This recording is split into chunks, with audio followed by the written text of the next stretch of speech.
저는 이 답변을 포츠담 선언의 완전한 수락으로 간주합니다.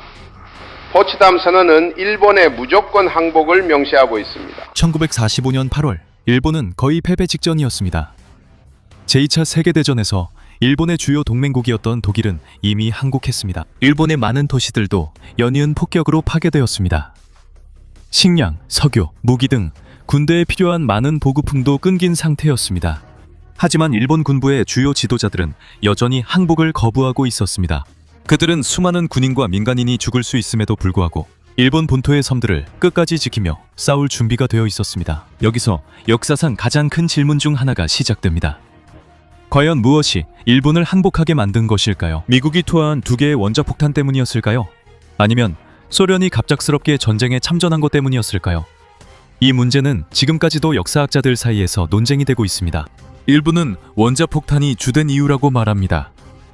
미국이 단 한 개의 폭탄으로 일본의 도시 하나를 완전히 파괴할 수 있다는 것을 보여주었다고 합니다. 또 다른 사람들은 소련의 공격도 매우 큰 이유라고 믿고 있습니다. 이 일은 일본이 모스크바가 자신들을 도와 미국과 그 동맹국들과 협상할 수 있기를 아직도 기대하고 있을 때 일어났습니다. 이 논쟁을 이해하려면 먼저 첫 번째 원자폭탄이 투하되기 전 일본의 상황이 어땠는지 알아봐야 합니다. 1945년 5월 8일, 나치 독일이 항복하면서 유럽에서의 대전은 끝났습니다. 하지만 아시아와 태평양에서는 여전히 일본과의 전쟁이 계속되고 있었습니다. 일본은 여전히 중국, 한국, 동남아시아, 그리고 태평양의 여러 섬들을 일부 통제하고 있었습니다. 하지만 일본의 점령지는 빠르게 줄어들고 있었습니다. 미국과 그 동맹국들이 중요한 섬들과 군사기지를 차례로 탈환했기 때문입니다. 미군은 이오지마와 오키나와도 점령했습니다. 오키나와는 일본 본토와 매우 가까워서 중요했습니다. 이곳은 더 큰 침공을 위한 기지로 사용할 수 있었습니다. 이 때문에 일본 지도자들은 자국이 직접 침공당할 수 있다는 것을 알게 되었습니다. 하지만 그들은 강력한 방어를 준비하고 있었습니다. 그들은 군인, 비행기, 무기, 그리고 전투에 도움을 줄 수 있는 민간인들까지 모았습니다. 그들의 계획은 일본을 침공하는데 적에게 엄청난 인명피해를 입히는 것이었습니다. 그들은 많은 미국 군인이 죽게 되면 미국이 더 유리한 조건의 협상에 동의할 것이라고 기대했습니다. 일본의 몇몇 지도자들은 전쟁을 끝내고 싶어 했습니다. 하지만 그들은 무조건 항복하는 것은 원하지 않았습니다. 정부 내에는 이미 자신들이 승리하는 것이 거의 불가능하다고 하는 이들이 있었습니다. 여기에는 전쟁 마지막 몇 달 동안 일본 정부의 수장이었던 총리 스즈키 칸타로도 포함되어 있습니다. 하지만 그는 전쟁을 끝낼 방법을 찾고 싶어 했지만 적들이 요구하는 모든 조건을 바로 받아들일 준비는 되어 있지 않았습니다. 일본 지도자들은 히로히토 천황이 계속 남아있기를 원했습니다. 히로히토는 일본의 천황이자 상징적인 국가 원수였습니다. 그 당시 많은 일본인들에게 그는 단순한 왕이나 정치 지도자가 아니었습니다. 사람들은 그에게 매우 깊은 존경과 충성을 가지고 있었습니다. 그래서 무조건 항복이라는 말은 일본에게 큰 문제였습니다. 이 말은 그들이 천황과 정부, 그리고 군 지도자들에게 무슨 일이 일어날지에 대한 보장 없이 항복해야 한다는 뜻이었습니다. 결정을 늦추는 또 다른 문제가 있었습니다. 일본에서는 한 사람만이 결정을 내리는 것이 아니었습니다. 가장 강력한 6명의 지도자들로 이루어진 빅식스라는 그룹이 있었습니다. 여기에는 총리, 외무장관, 육군 대신, 해군 장관, 그리고 육군과 해군의 최고 지도자들이 포함되어 있었습니다.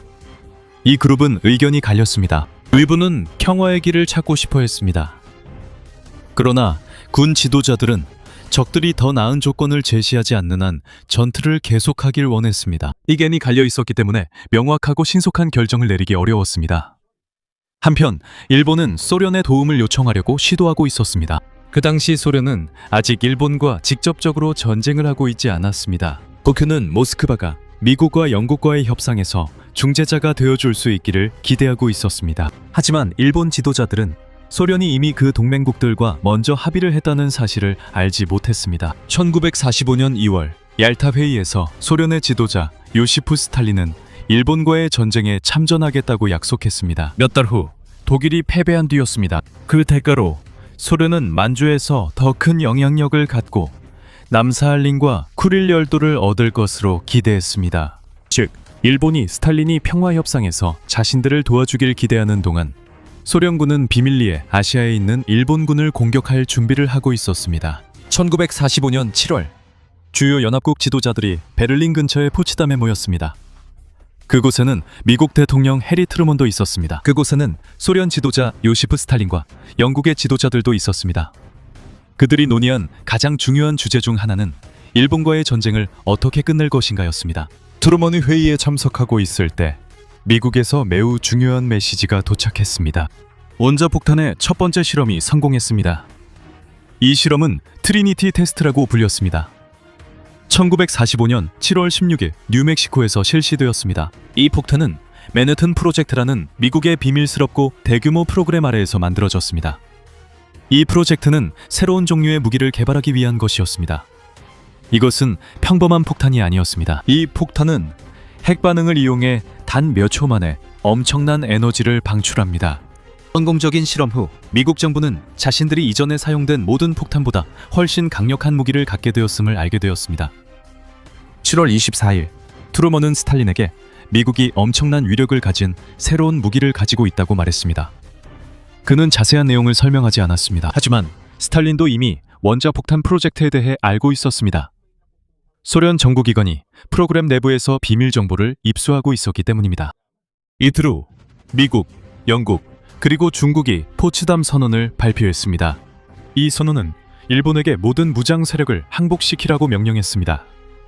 일본이 거부할 경우 선언은 나라가 신속하고 완전한 파괴에 직면할 것이라고 경고했습니다. 소련은 아직 일본과의 전쟁에서 중립 상태였기 때문에 서명하지 않았습니다. 문서가 발표된 날, 일본 지도부는 다시 한번 분열되었습니다. 일부는 특히 천황의 운명에 대해 명확한 설명을 먼저 요구하고 싶어 했고, 또 다른 일부는 선언을 거부하고 싶어 했습니다. 결국 일본은 즉시 요구된 항복을 받아들이지 않았습니다. 스즈키 총리는 일본어로 당분간 무시하거나 아무런 논평도 하지 않겠다는 의미가 될 수 있는 단어를 사용했습니다. 하지만 미국은 이를 거절로 받아들였습니다. 한편 원자폭탄은 이미 준비되어 있었습니다. 1945년 8월 6일 아침, 에놀라 게이라는 이름의 미국 B-29 폭격기가 이륙했습니다. 그 목표는 히로시마였습니다. 히로시마는 무작위로 선택된 도시가 아니었습니다. 이곳은 중요한 군사 및 통신 중심지였습니다. 이곳에는 군사본부, 보급시설, 그리고 주둔 중인 군인들이 있었습니다. 하지만 동시에 수많은 민간인들이 거주하는 대도시이기도 했습니다. 오전 8시 15분경 에놀라 게이라는 비행기가 리틀보이라는 원자폭탄을 투하했습니다. 폭탄은 도시 상공 수백 미터에서 폭발했습니다. 단 몇 초 만에 엄청나게 강한 빛과 열이 나타났습니다. 이어진 충격파가 집, 건물, 학교, 상점, 도로를 파괴했습니다. 폭발 중심지 근처에 있던 많은 사람들이 즉시 목숨을 잃었습니다. 다른 사람들은 심각한 화상, 상처, 그리고 방사선 노출을 입었습니다. 공격 당일에만 수만 명이 사망한 것으로 추정됩니다. 더 많은 사람들이 부상과 방사선의 영향으로 인해 그 후 몇 주, 몇 달, 몇 년 동안 사망했습니다. 미국 국립기록보관소에 따르면 약 7만 명이 즉시 사망했으며 중심지로부터 약 1마일 이내에 있는 거의 모든 건물이 파괴되거나 심각한 손상을 입었습니다. 일본 정부는 무슨 일이 일어났는지 즉시 이해하지 못했습니다. 히로시마와의 통신이 끊겼습니다. 처음에는 도쿄로 들어온 명확한 정보가 거의 없었습니다. 군은 도시 전체가 갑자기 조용해진 이유를 알아보기 위해 사람들을 파견하기도 했습니다. 그들이 도착했을 때 그들은 파괴의 규모를 목격했습니다. 단 한 개의 폭탄만 사용된 것이었습니다. 하지만 그 폭탄이 입힌 피해는 대규모 공습에 맞먹는 것이었습니다. 폭발이 있은 후 트루먼 대통령은 히로시마에 원자폭탄이 사용되었다고 발표했습니다. 그는 일본에게 포츠담 선언을 통해 항복할 기회를 이미 주었다고 말했습니다. 그는 일본 정부가 계속 거부할 경우 더 많은 공격이 이어질 수 있다고 경고했습니다. 하지만 히로시마가 파괴된 후에도 일본은 즉시 항복하지 않았습니다. 주요 지도자들 사이에서도 여전히 합의가 이루어지지 않았습니다. 전쟁을 계속해야 한다고 믿는 이들도 있었습니다. 그리고 그들이 아직 완전히 이해하지 못한 무기에 어떻게 대응할지 논의하는 동안 또 다른 엄청난 위험이 다가오고 있었습니다. 그들이 평화회담에 도움을 줄 것이라 기대했던 나라는 전쟁에 참전할 준비를 하고 있었습니다. 그들에 맞서 전쟁에 참여하려고 했던 것입니다. 히로시마가 파괴된 지 사흘 후 두 개의 새로운 충격이 동시에 일본을 강타했습니다. 그중 하나는 또 다른 원자폭탄이었습니다. 또 다른 하나는 소련이 전쟁에 참전한 것이었습니다. 1945년 8월 8일 나오타케 사토 일본 대사는 평화회담에 대한 도움을 요청하기 위해 모스크바로 갔습니다. 하지만 소련 외무장관 베체슬라프 몰로토프는 그를 돕지 않았습니다. 대신 몰로토프는 소련이 일본에 대해 곧 전쟁을 선포할 것이라고 알렸습니다. 이것은 일본 정부에 큰 충격이었습니다. 소련은 그들이 미국과의 협상에서 중재를 기대했던 마지막 국가였습니다. 이제 그 계획은 실패로 돌아갔을 뿐만 아니라 그들이 기대했던 중재자가 오히려 적이 되어버렸습니다. 8월 9일이 되자 100만 명이 넘는 소련 군인들이 만주, 즉 당시 일본이 지배하던 중국의 거대한 지역을 침공했습니다. 그곳에는 만주에 주둔한 일본의 대규모 부대인 관동군이 배치되어 있었습니다. 소련군은 탱크, 대포, 비행기, 그리고 신속한 보병 부대를 이용해 여러 방향에서 동시에 공격을 시작했습니다. 관동군은 그들의 진격을 막지 못했습니다. 정예 병력과 장비 상당수가 공격이 시작되기 전에 이미 다른 곳으로 옮겨졌기 때문입니다. 이로 인해 소련군은 그들의 방어선을 빠르게 돌파할 수 있었습니다. 만주 지역은 일본에게 매우 중요했습니다. 그곳에는 많은 병사들, 군사기지, 공장, 철도와 보급품이 있었기 때문입니다. 이곳을 잃게 되면 일본은 아직 사용할 수 있었던 거대한 영토와 병력을 잃게 됩니다. 일본 지도자들이 두려워했던 또 다른 것이 있었습니다. 소련의 진격이 계속된다면 그들의 군대가 한반도와 일본 북부까지 도달할 수도 있었습니다. 즉, 일본이 독일처럼 서로 다른 나라에 의해 분할되고 점령될 가능성이 있다는 뜻이었습니다. 그날 일본의 최고 지도자들이 회의를 열었습니다. 그들은 여전히 결정에 대해 의견이 갈렸습니다. 시게노리 토고 외무상을 포함한 민간 지도자들은 히모이토 천황이 남아있는 한 포츠담 선언을 받아들일 준비가 되어 있었습니다.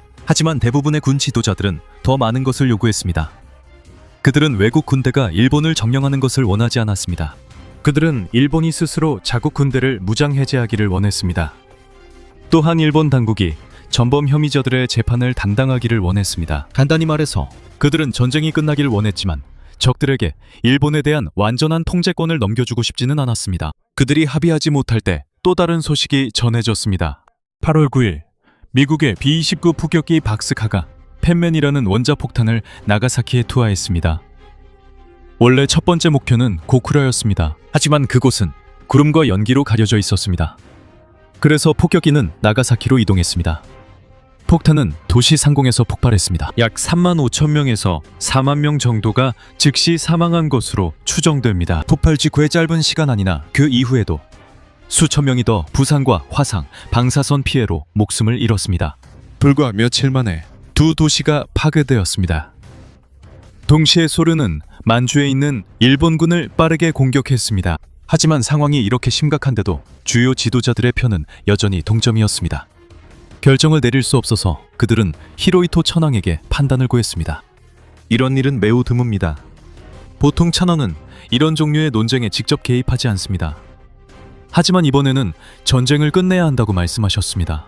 그는 이 전쟁이 계속된다면 나라 전체가 파괴되고 더 많은 국민이 죽을 것이라고 믿었습니다. 그는 한 가지 조건으로 포츠담 선언을 받아들이는 데 동의했습니다. 천황의 지위는 박탈되어서는 안 된다는 것이었습니다. 8월 10일 일본은 이 제안을 미국과 그 동맹국들에게 전달했습니다. 그들은 천황의 모든 권력이 유지된다는 직접적인 보장을 제공하지 않았습니다. 그들은 항복하는 순간부터 천황과 일본 정부가 연합군 사령관의 권한 아래에 놓이게 된다고 말했습니다.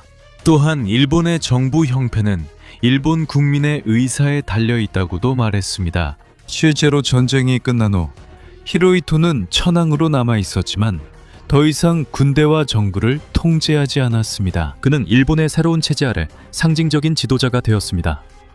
하지만 일부 군 장교들은 여전히 항복을 받아들이지 않았습니다. 발표 전날 밤 몇몇 젊은 장교들이 천황의 메시지를 막으려고 시도했습니다. 그들은 황궁에 들어가 천황의 항복연설 녹음을 찾았습니다.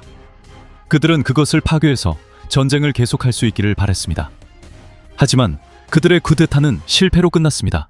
8월 15일 많은 일본인들이 처음으로 히로이토 천황의 목소리를 라디오에서 들었습니다.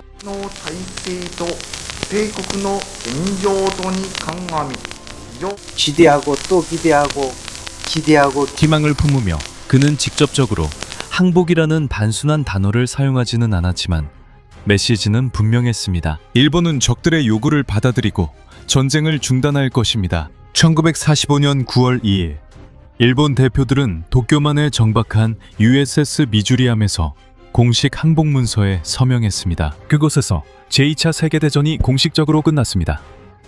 하지만 여전히 큰 의문이 남아 있습니다. 왜 미국은 원자폭탄 사용을 선택했을까요? 미국 정부의 주요 설명은 간단합니다. 전쟁을 빨리 끝내고 일본에 대한 대규모 침공을 피하고 싶었기 때문입니다.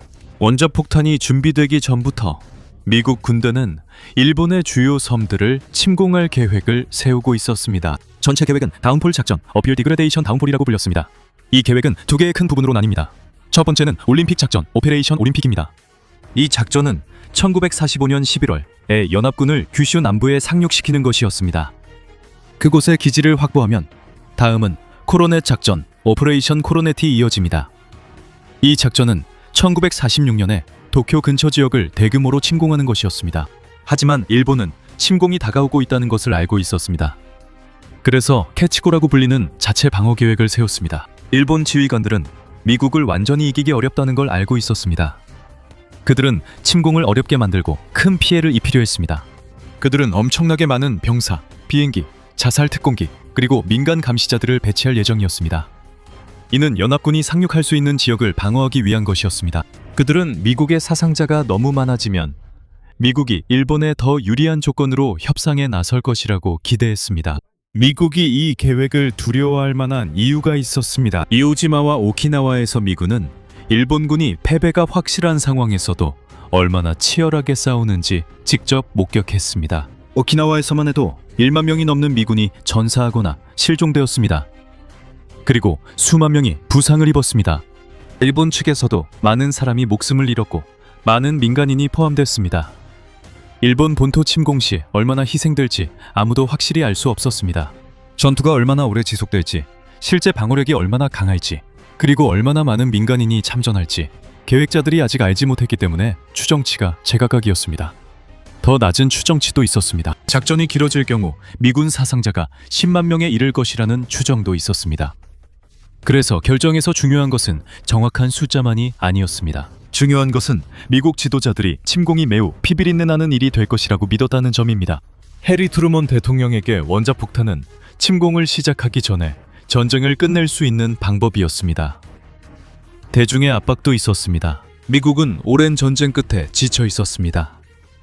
가족들은 자신들의 군인들이 집으로 돌아오기를 바랐습니다. 하지만 그들은 일본에게 일본의 관대한 조건을 내주고 싶지 않았습니다. 진주만 공격과 태평양에서의 오랜 전투 이후였기 때문입니다. 그래서 주요 설명을 지지하는 역사학자들에 따르면 폭탄은 일본이 즉시 항복하도록 강요하고 양측 모두에서 더 많은 인명피해를 막기 위해 사용되었습니다. 하지만 다른 역사학자들은 이것만이 이유라고 확신하지 않습니다. 그들에게 미국은 이미 2차 세계대전 이후에 다음 문제인 소련을 생각하고 있었다고 봅니다. 성공적인 원자폭탄 실험 이전에는 미국도 일본에 맞서기 위해 소련군의 도움을 원했습니다. 하지만 트루먼이 새로운 무기가 작동한다는 사실을 알게 되자 그는 스탈린의 도움이 덜 필요하게 되었습니다. 일본이 소련이 아시아의 큰 부분을 차지하기 전에 항복한다면 전쟁이 끝난 후 모스크바의 영향력은 더 작아질 것입니다. 이 때문에 일부 역사가들은 원자폭탄이 단순히 일본을 상대로 한 무기가 아니었다고 말합니다. 이것은 또한 소련에게 미국의 새로운 힘을 보여주는 방법이기도 했습니다. 하지만 폭탄이 단지 모스크바를 위협하기 위해 사용되었다고만 말하는 것도 충분하지 않습니다. 그 당시 전쟁은 여전히 계속되고 있었고 일본은 아직 항복하지 않았습니다. 미군은 여전히 침공을 계획하고 있었습니다. 그리고 미국도 원자폭탄 한 발로 일본 지도부를 굴복시킬 수 있을지 확신하지 못했습니다. 그래서 진짜 이유는 더 복잡합니다. 미국은 전쟁을 빨리 끝내고 싶어 했습니다. 침공을 피하고 싶었던 것입니다. 그리고 동시에 일본이 완전히 패배했을 때 누가 아시아에서 권력을 갖게 될지에 대해서도 미국은 생각하고 있었습니다. 하지만 항복의 가장 큰 이유가 무엇인지 알기 위해서는 미국이 생각한 것만 볼 것이 아니라 일본 지도자들이 실제로 가장 두려워했던 것이 무엇인지도 살펴봐야 합니다. 원자폭탄, 소련의 침공, 아니면 두 가지 위협이 동시에 닥쳐와 더 이상 막을 수 없었던 것인지 바로 이 부분에서 논쟁이 더욱 뜨거워집니다. 소련이 전쟁에 참전할 예정이었다면 왜 미국은 원자폭탄 사용을 서둘렀을까요? 몇몇 역사학자들에 따르면 해리 트루먼 대통령은 소련이 아시아에서 더 큰 영향력을 갖기 전에 전쟁을 끝내고 싶어 했습니다. 처음에는 미국에게 소련의 군사적 지원이 중요했습니다. 하지만 첫 번째 원자폭탄 실험이 성공한 후 트루먼은 일본을 항복시키기 위한 다른 방법을 갖게 되었습니다. 미국 정부는 소련 지도자 조셉 스탈린의 커져가는 권력도 두려워했습니다. 독일이 패배한 후 소련은 동유럽의 대부분을 장악하게 되었습니다. 미국은 이런 일이 아시아에서도 일어날까봐 걱정했습니다. 소련군이 만주, 한반도, 그리고 일본의 섬들까지 깊숙이 진입하게 되면 소련은 이 지역의 점령과 통치에 대한 자기 몫을 요구할 수 있었습니다. 그래서 일부 역사학자들에게는 원자폭탄이 메시지를 보낸 대상이 일본뿐만이 아니었습니다. 이것은 또한 소련에게 당시 소련이 맞설 수 없는 새로운 무기를 가지고 있다는 것을 보여주었습니다. 하지만 모든 역사학자들이 이 견해를 받아들이는 것은 아닙니다. 원자폭탄의 주요 목적이 단지 소련을 위협하는 것이었다는 확실한 증거는 없습니다. 전쟁은 여전히 계속되고 있었고 일본은 아직 항복하지 않았으며 양측 모두 가능한 침공에 대비하고 있었습니다. 포츠담 선언에 대해서도 논쟁이 있습니다. 원자폭탄이 투하되기 전에 일부 미국 관리들은 일본이 항복한 후에도 천황이 남을 수 있다는 점을 분명히 알리고 싶어 했습니다. 그들은 히로히토 천황이 일본 국민과 정부에게 얼마나 중요한 인물인지 알고 있었지만 이 점은 선언문에 명확하게 포함되지 않았습니다. 몇몇 역사학자들은 미국이 천황이 지위를 유지하도록 즉시 보장했다면 일본이 더 일찍 항복했을 것이라고 봅니다. 하지만 다른 역사학자들은 그것도 확실하지 않다고 말합니다. 여기서 일본 군부는 미국이 약해지고 있다고 생각할 수 있고 더 많은 조건을 요구할 수도 있다고 여겼을 것입니다. 강경파 일본 군 지도자들도 8월의 사건들 이전에는 항복할 준비가 되어 있다는 모습을 보이지 않았습니다. 많은 도시가 파괴되고 보급도 부족했지만 말이죠. 해상봉쇄가 심해졌는데도 그들은 싸움을 계속 원했습니다. 결국 가장 중요한 질문으로 돌아옵니다. 무엇이 일본의 마음을 바꿨을까요? 한쪽 입장에서는 원자폭탄이 가장 큰 이유라고 봅니다. 히로시마와 나가사키는 미국이 단 한 개의 폭탄으로도 한 도시 전체를 파괴할 수 있다는 것을 보여주었습니다. 일본 지도자들은 미국이 원자폭탄을 몇 개나 더 가지고 있는지 알지 못했습니다. 그들은 도쿄나 다른 대도시가 다음 차례가 될 수도 있다고 생각했을 것입니다. 그들은 이런 무기에 대해 방어 수단이 없다는 것도 알았고 캐치고 방위 계획을 추진해도 미국이 침공 전에 도시를 폭격할 수 있음을 알고 있었습니다. 히로히토 천황의 메시지에서도 새로운 폭탄의 엄청난 위력이 그의 결정에 큰 영향을 미쳤다는 것이 분명하게 드러납니다. 그는 또 다른 도시의 파괴와 나라 전체의 완전한 멸망을 막고 싶어 했습니다. 하지만 일부 역사가들은 소련의 참전이 더 큰 영향을 미쳤다고 말합니다. 그 전까지 일본은 모스크바를 중재자로 삼으려는 희망을 가지고 있었습니다. 그들은 무조건 항복보다 덜 가혹한 평화협정을 요청할 계획이었습니다. 소련이 전쟁을 선포하자 그 희망은 완전히 사라졌습니다. 이제 모스크바는 더 이상 중재자가 될 수 없었고 오히려 적이 되어버렸습니다. 일본 지도자들에게는 소련군이 일본 본토에 직접 들어오는 가능성이 더욱 두려웠습니다. 만약 그런 일이 일어난다면 독일처럼 나라가 분단될 수도 있습니다. 공산주의가 퍼지고 천황과 그의 가족이 완전히 사라질 수도 있습니다. 이 역사학자들에 따르면 일본 군대는 도시의 파괴를 견딜 수 있었습니다. 이미 많은 도시가 일반 폭격으로 파괴되었기 때문입니다. 1945년 3월 미국 폭격기들이 도쿄의 대부분을 불태웠습니다. 단 하룻밤 사이에 수만 명이 목숨을 잃었습니다. 그래서 원자폭탄이 아무리 특별하고 강력하더라도 일본 지도자들에게는 대규모 파괴와 민간인 사망이 이미 새로운 일이 아니었습니다. 소련의 침공이 그들의 남아있던 군사적, 정치적 계획을 무너뜨렸습니다. 이제 더 이상 중재자는 없었습니다. 북쪽에서 또 다른 대규모 군대가 진격해오고 있었고 두 초강대국이 그들의 나라를 점령할 위협이 있었습니다. 하지만 원자폭탄이 큰 영향을 미치지 않았다고 말하기도 어렵습니다. 히로시마 이후 항복을 원했던 지도자들은 일본이 직면한 것이 평범한 패배가 아니라고 말할 이유가 생겼습니다. 그들은 자국이 아직 만들 수도 막을 수도 없는 무기에 의해 패배한 것입니다. 이것은 군부가 자신들이 단순히 전투에서 진 것이 아님을 직접 언급하지 않고도 항복을 받아들이도록 도왔습니다. 단단히 말해서 두 사건의 영향은 다를 수 있습니다. 소련의 침공은 일본의 마지막 전략을 무너뜨렸습니다. 한편 원자폭탄은 전쟁을 즉시 끝내야 한다는 명확하고 두려운 이유를 제공했습니다. 원자폭탄을 사용하지 않고도 전쟁을 끝낼 다른 방법이 있었는지에 대한 의문도 있습니다. 미국이 해상공세와 일반 폭격을 계속할 수도 있었지만 이것은 평화로운 선택지는 아니었습니다. 많은 일본 민간인들이 굶주림, 화재, 질병, 그리고 계속되는 공습으로 인해 사망했을 수도 있습니다. 중국, 한국, 동남아시아 및 일본이 여전히 점령하고 있던 다른 영토에서도 학살이 계속되었을 수도 있습니다. 미국이 소련의 침공 효과가 완전히 드러날 때까지 기다렸을 수도 있습니다. 하지만 소련이 아시아에서 더 넓은 지역을 장악하고 일본이 완전히 분단될 위험도 있었습니다. 그리고 어떤 방법도 효과가 없었다면 연합군의 본격 침공이 계획돼 양측 모두 큰 인명 피해를 입었을 것입니다. 그래서 전쟁을 끝낸 것이 단 하나의 사건이었다고 말할 수 있는 간단한 답은 없습니다.